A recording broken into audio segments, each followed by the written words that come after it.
Hello, this is Ilan Awerbuch with C2 Financial in San Diego.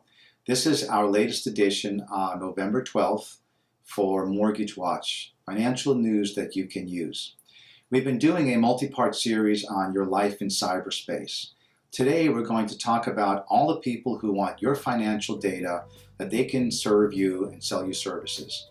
It's come out recently that big banks have been kind of refusing to work with some of the sites that aggregate your financial information that you have chosen to have financial information go to.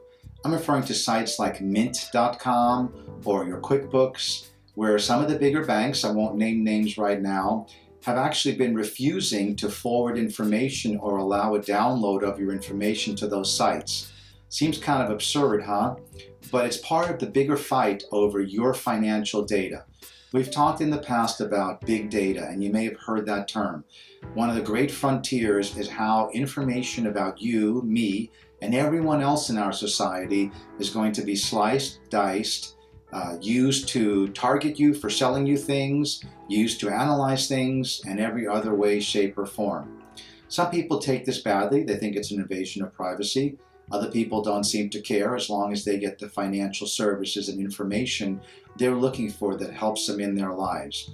But there's a fight going on behind the scenes, and that is why the big banks are wanting to start to not cooperate with the sites like Mint, QuickBooks, etc., because they feel like that's information that they can sell, information about you, your accounts. Of course, you want the information, so you can basically manage your financial affairs. So that's the fight that's going on about your data behind the scenes. Another one of the things going on in cyber world that are going to affect us all for the rest of our lives that often play out in ways that we don't even know about because they're happening behind the scenes in the cyber world.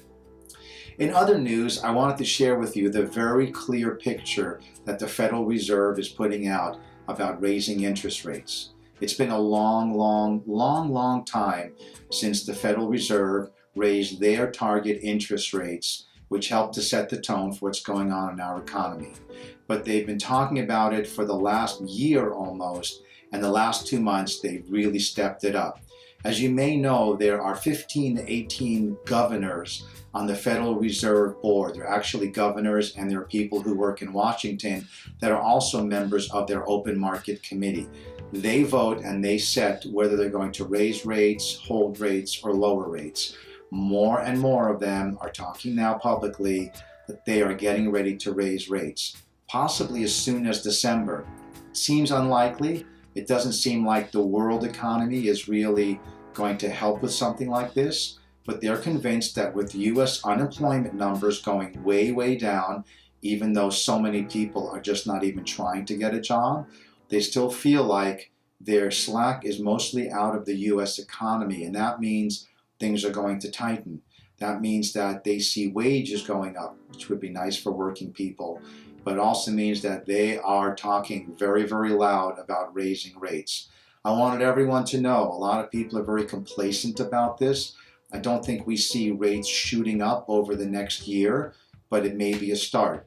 If you've been on the fence about either refinancing your existing mortgage to a lower rate, your time is running out. You've had 7 years. Many of our clients we've refinanced several times to get them lower. There are several people who still, possibly it's you, who could still benefit by a lower interest rate and still have a window to do that. So your time is running out. Now would be the time. If you're thinking about buying a home, you should at least get started with the process to see what you qualify for and also see what rising interest rates could do to your buying power. As always, there are lots of options that we have, but information is the most important thing that we have right now. Will help you make some important decisions for yourself, family, loved ones going forward. Well, that's it for right now. This is Ilan Awerbuch at Mortgage Watch, and we'll look forward to talking with you very soon. Thank you.